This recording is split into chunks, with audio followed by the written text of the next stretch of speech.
Tem uma coisa que ninguém te fala, né? Você certamente não está acostumado a ouvir isso por aí, mas as pessoas mais ricas do Brasil, os ultras ricos, os bilionários, eles não gostam e não investem em fundos imobiliários. Os fundos imobiliários têm alguns problemas, algumas falhas ali estruturais, vamos dizer assim, que fazem com que os ricos, com que as pessoas muito ricas fujam desse tipo de investimento. E eu vou te mostrar isso aqui com números que vão fazer você olhar para os fundos imobiliários de outra forma. Se você olhar a carteira dos ultra ricos, das pessoas mais ricas do Brasil, nenhum deles vão ter fundos imobiliários, ou se tiver, é muito pouquinho ali, 1%, 2%, 5% do patrimônio. E não o que a maioria dos brasileiros faz, que é ter ali 30%, 50%, 70% em fundos imobiliários. Mas afinal, por que os fundos imobiliários são tão escanteados pelas pessoas mais ricas do país? Por 4 motivos principais: liquidez, escala, controle, e eles não precisam de dividendos mensais. Se a gente fizer uma busca rápida aqui no Google, onde os super ricos investem no Brasil? E aqui está, ó, eles investem com predominância na renda fixa, em ações de empresas grandes, né, as chamadas blue chip, que são as empresas mais consolidadas, que são as maiores empresas da bolsa, essas coisas assim. E imóveis, note que isso aqui é imóvel, não é fundo imobiliário. Tem outros investimentos aqui, mas nenhum deles tem fundos imobiliários. O exemplo mais conhecido que a gente tem aqui do super rico que não gosta de fundos imobiliários, que critica abertamente os fundos imobiliários, é o Luiz Bassi, né, que é um bilionário, pessoa física da Bolsa de Valores. Acho que você já deve ter ouvido falar nesse nome por aí. Agora, por que isso acontece? Vamos falar aqui do primeiro ponto que eu citei, que é a liquidez. Luiz Bassi, ele tem uma fortuna mais ou menos aí de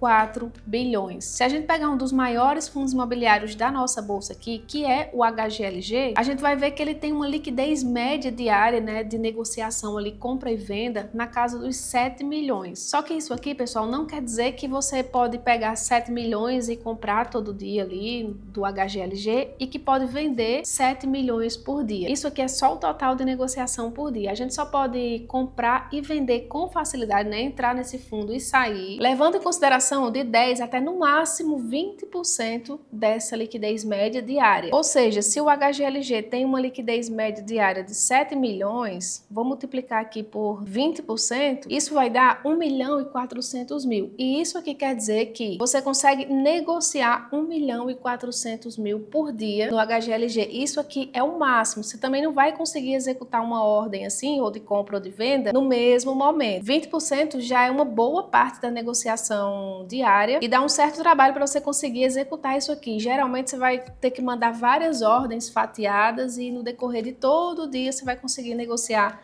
1.400.000. O que você consegue negociar com facilidade é levando em consideração aqui 10%. Se eu pegar 10% aqui dessa liquidez de 7 milhões, vai dar 700 mil. 700 mil você consegue com facilidade aqui no HGLG negociar, tanto comprar quanto vender. Ou seja, a liquidez de quem tem muito dinheiro fica prejudicadíssima aqui em fundo imobiliário. Por isso que os super ricos, eles preferem empresas, porque eles conseguem negociar milhões e milhões por dia. É tanto que se a gente pegar esses 4 bilhões aqui da fortuna do conhecido Luiz Bassi, e se a gente multiplicar aqui a fortuna do Luiz Bassi, né, 4 bilhões vezes 1%, isso aqui já dá um resultado, ó, de 40 milhões de reais. Para Luiz Bassi investir 1% do patrimônio dele aqui no HGLG, ele vai precisar ir de mais de um mês, mais de 30 dias úteis, na verdade, para conseguir aplicar isso aqui, ou então para conseguir vender. Olha a diferença para quando a gente olha aqui para a liquidez do Banco do Brasil. Tem uma liquidez média diária de quase 500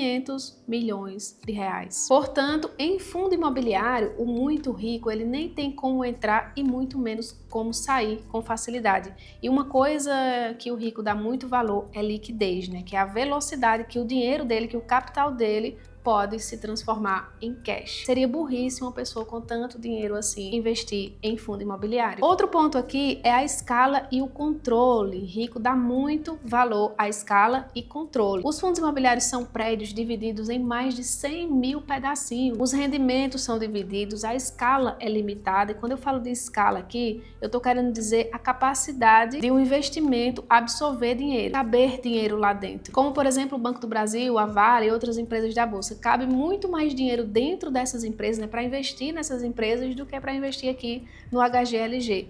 a governança do fundo imobiliário é diluída. Apesar de você ter uma cota lá, 2, 3, 100 cotas, você não manda em nada lá dentro. Você não tem controle de absolutamente nada nos fundos imobiliários. É como se você fosse dono de um prédio de 500 milhões, só que a sua parte é só 2 mil. Os ultra ricos, eles não jogam esse jogo. Quando a pessoa tem muitos milhões, ela prefere comprar o prédio inteiro, comprar o shopping inteiro, comprar uma laje inteira. Porque lembra, a segunda coisa que o rico mais gosta é controle. Então ele gosta de negociar ali, se optar por investir em imóveis, ele gosta de negociar com o inquilino, ele que define o reajuste, a equipe dele, e ele que tem toda a influência lá dentro. E se ela não quiser investir em imóveis, não é todo rico que gosta de investir em imóveis, aí eles optam por comprar ações ou então fundos de investimento em ações, fundos de investimento de renda fixa. Falando desse negócio de controle, me lembra muito o Luiz Bassi, que ele tem uma participação tão grande nas empresas que ele investe que ele consegue nomear pessoas para fazer parte ali dentro do conselho. Ele nomeou a filha dele para ser conselheira de algumas empresas que ele investe. Eu acho que é a Unipar, a Eternit, e se eu não me engano ela é conselheira fiscal da Klabin também. E o último ponto aqui é que os ricos, eles não precisam de dividendos constantes, eles não precisam de dividendos mensais, eles não investem para ter dividendo mensal. Ou você acha que o rico vai estar ali colocando 100 mil reais no fundo imobiliário, 200 mil reais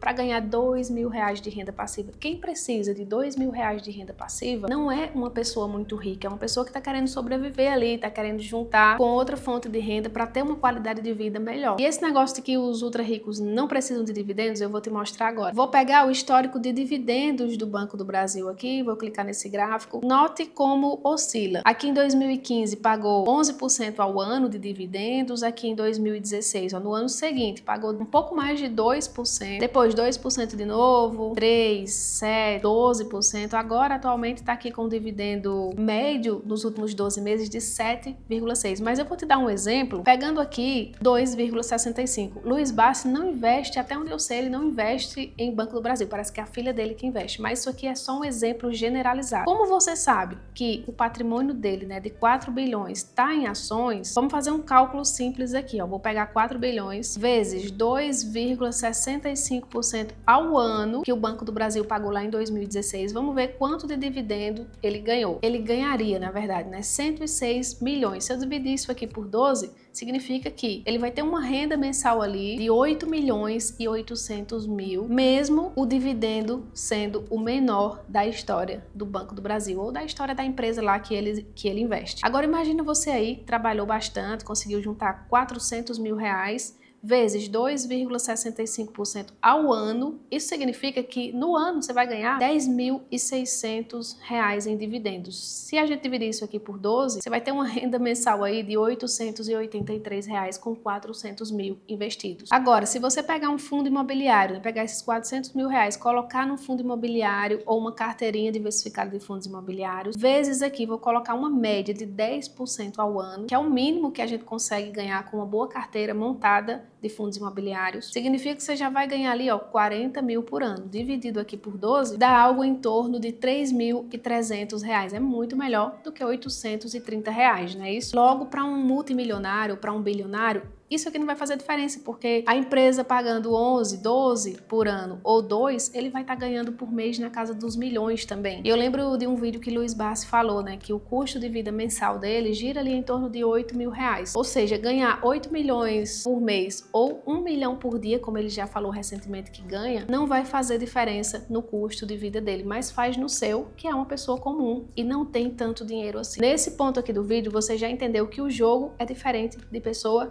para pessoa e que os objetivos são diferentes. Então, os fundos imobiliários, eles não são investimentos para pessoas muito ricas. Fundo imobiliário é mais para classe média, pessoas que estão buscando ali um complemento de renda, uma renda mensal. Fundo imobiliário é para quem não tem 50 milhões, 100 milhões e quem não pode comprar vários imóveis ou um prédio sozinho. Porque assim, pessoal, para 99% da população do Brasil, alcançar um patrimônio de múltiplos milhões é algo inalcançável. Mas ter uma rendinha ali, construir uma rendinha mensal que paga os seus custos mensais é totalmente possível e é por isso que a gente investe em fundos imobiliários. Me fala aqui o que você achou desse vídeo, se você investe em fundos imobiliários e se você mudou a sua visão, né? Você pensava que só as pessoas ricas que investiam em fundos imobiliários. Quem acompanha o canal aqui mais tempo sabe que eu sempre incentivo você que tem R$10 aí já pode começar a comprar uma cota. Tem muitas cotas, muitos fundos imobiliários que são negociados aí a R$8, a R$9, então não tem desculpa para não começar. Vou aproveitar e te convidar para fazer parte da lista de espera do meu treinamento completo de finanças e investimentos. Lá eu conto como é que eu invisto em ações, em fundos imobiliários, como eu saí de mais de R$150 mil em dívidas e como eu construí e estou construindo um patrimônio com investimentos. Tá? Então vou deixar o link aqui na descrição, vai para a lista de espera para garantir sua vaga na próxima turma. Um beijo para você e até a próxima!